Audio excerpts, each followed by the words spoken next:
tonight. Now to Esparto. It is day 8 since a series of deadly explosions at the fireworks facility there claimed the lives of 7 people. The investigation into what happened is ongoing, with so many questions remaining. And we now know DNA testing is underway to positively identify those killed. As more details are starting to come to light, family members and people closest to the victims have now identified all 7 men.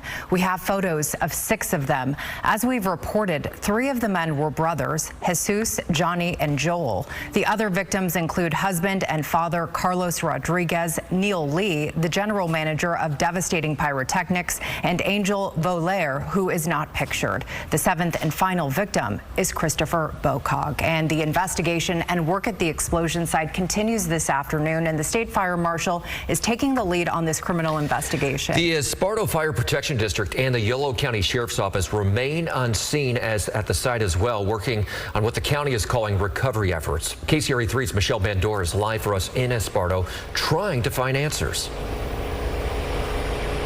Well, Curtis, we're still being held here at the roadblock here on County Road 86A that you've seen us standing at all week long, being kept away from that explosion site as they do the work there. Now, just wrapping up this afternoon, we're told that crews were working on what they've been calling this week a controlled explosive disposal. They started doing that on Saturday. Now, the county says CAL FIRE and the ATF National Response Team and regional bomb squads are working to safely remove hazardous materials still at the scene. I'm told once that wraps up, the next step is health and environmental departments getting onto the site to see what kind of environmental damage or contamination could be there, as well as other safety hazards on the property.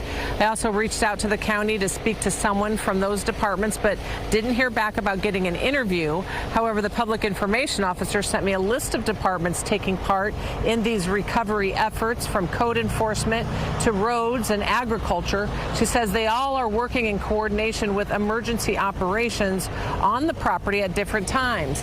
Again, this is property owned by a sheriff's employee, and there are also ties to a fireworks business connected to an Esparto volunteer firefighter. Now, that is all being part of the investigated by the state fire marshal. So, as you know, we aren't the only ones with questions. Some residents showed up to the Board of Supervisors meeting with their concerns. It was horrendous. There was two blasts, one right after the other, and a mushroom cloud that went up at least a mile up in the air that you could see from a satellite. They said you could see it from the satellites. Some of us are very upset by what's gone on. If that blast site had been any larger, the town of Esparto would be gone. So figure that, because it wasn't that far away from downtown Esparto. Both the fire department and the sheriff's department knew of the presence of the explosives because members of both departments were actively involved with the activities. And how do residents now have any faith in their abilities to protect the community? Is this not a betrayal? Yeah, and so to let you know how the meetings work there, during public comment, residents can make their comments, but supervisors don't have to answer any of their questions at that time. And they didn't bring up those concerns of those 2 residents later on during the meeting, only thanking staff for helping with resources for residents. And they even had little discussion about that declaration that they made, an emergency declaration to try to get state and federal funding in the cleanup efforts here. But I know some residents are concerned about taxpayer money going to maybe what was a private business out there. But again, they're just wrapping up that explosive disposal removal operation. And while we were listening to those residents, photographer Dami here saw a burned out car being towed away here. So they maybe are starting to do some of the removal of some of that debris on the property.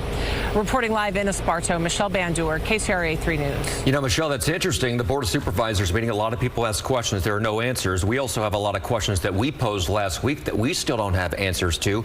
And while we know that volunteer firefighter connected to the business, Craig Cutright, has taken a leave of absence from the Esparto Fire District, we still don't know about Sam Machado, the lieutenant who owned that property, and whether he has been removed from his duty during this investigation to protect the integrity from it. Is there anything on that front? And then the other outstanding question I have is the family members, they keep hanging out there. How long do they plan to stay there? Yeah, that's a good question. Let me talk about Sam Machado first. When we were at the press conference the last time we heard officially from authorities, the undersheriff would not discuss it, only saying it was a personnel matter. So, you know, I mean, he lost his home. His family lived there. I do believe we think that the two people who were injured were part of his family, but still don't have information on their injuries or what his status is within the sheriff's department. So again, these are all questions that we still have.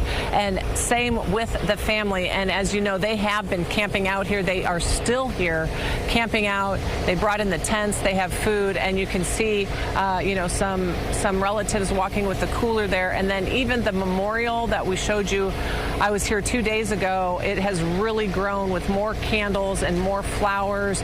And Our Lady of Guadalupe statue there as well, as they are just continuing to want answers. And, you know, they said they were going to have that rapid DNA examinations testing done within 48 hours. It's been 48 hours, but don't have an official word on the identifications of all of the remains that they have removed from the property. All right, Michelle, working hard to get those answers. Thank you. And as we continue to learn more about this disaster, we're going to bring you updates on air and online. You can download the KCRA3 app to stay updated when we send out alerts.